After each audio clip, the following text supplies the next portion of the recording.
Aujourd'hui, dans notre voyage dans le Paris de la Renaissance, nous allons visiter le quartier de la place Saint-Michel et de la rue Saint-André-des-Arts.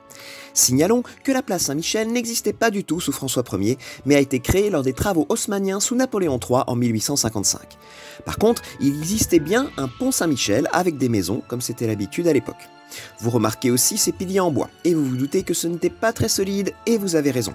Le pont a été détruit par une crue de la Seine en 1547, à la toute fin du règne de François Ier. Reconstruit à l'identique, il fut de nouveau détruit en 1616, les mêmes causes provoquant les mêmes effets.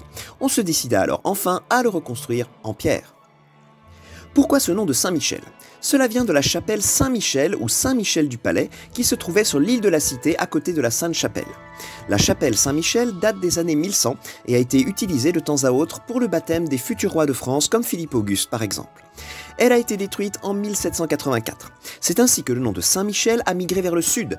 D'une chapelle de l'île de la Cité, il a donné son nom au pont, puis à la place et au boulevard qui se termine à Port-Royal dans un quartier qui n'a plus rien à voir avec la chapelle initiale. Maintenant, tournons à droite de la place Saint-Michel en regardant la fontaine. Une rue part depuis un passage voûté sous un immeuble. Il s'agit de la rue de l'Hirondelle.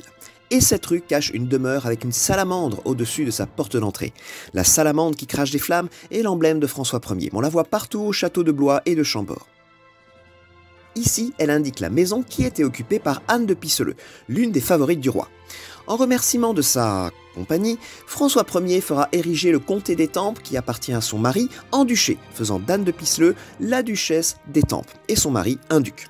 Gageons qu'avec une telle promotion, le duc d'Étampes pouvait bien s'accommoder de porter des cornes de cocu. La rue de l'Hirondelle débouche dans une rue à l'étrange nom de Gîte-le-Cœur.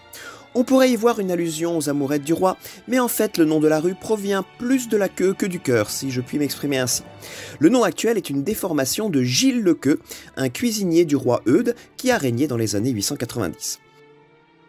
Dans cette rue se trouvait un grand hôtel Renaissance bâti par Pierre Séguier, le président du Parlement de Paris à la fin du règne de François Ier. Pierre Séguier a été enterré dans l'église Saint-André-des-Arts, toute proche. Une fois de plus, comme dans le cas de la chapelle Saint-Michel, l'édifice religieux a disparu. On retrouve bien cette église sur la carte de Truchet et Oyo de 1550 qui nous sert de fil conducteur dans cette web-série. L'église a été bâtie de 1210 à 1212 à la suite d'un accord arbitral qui ampute l'abbaye Saint-Germain-des-Prés de la partie de son territoire à l'intérieur de l'enceinte de Philippe Auguste que l'on venait d'ériger.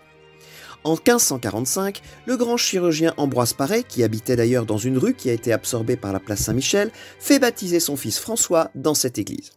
Signalons qu'en 1694, un certain François-Marie Arouet, qui se fera plus tard appeler Voltaire, se fait aussi baptiser dans ce lieu. L'église sera finalement détruite en 1815. Les ossements que contenait sa crypte et le petit cimetière à côté ont été transférés dans les catacombes.